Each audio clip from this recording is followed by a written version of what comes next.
И здравейте, потребители на YouTube! Аз съм Джани. В този днешен клип ще покажа песента на Емил Конрад и за Силвето в твоя чест. И да започвам. 2016, baby! Силвето! Емо човек!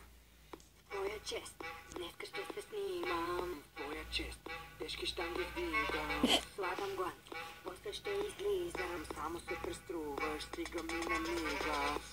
Готвиш ми твърде много време.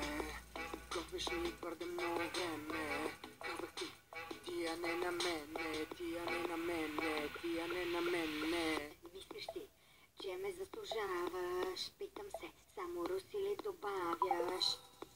Пържолите прегарям, от бирата лишавам, живота ти вгорчавам. По-добре, спира се оплакваш, по-добре, трай си, режи още лук, пържолите горят, аз бях до тук.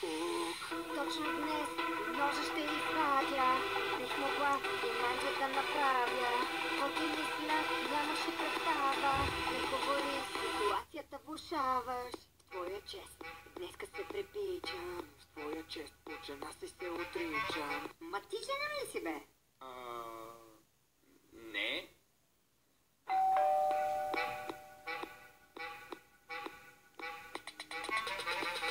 Говориш ми твърде много време. Говориш ми твърде много време. Казах ти, тия не на мене, тия не на мене, тия не на мене. Тука не, за хора без лица, няма да ми вземеш цялата пара. Много се надяваш, ма прекалила си с грима, няма как да го разбере русата глава. Спирам картоните, няма харчиш милионите, опраща се едно ще гледат по киносалоните. Аз те чакам и тъпея, не искам тук да остарея, тъкам на дисплея, май у вас ще живея. Чувам говоря ти вече ме напрегна, не дей да мислиш толкова фонди от тен ще ти посегна.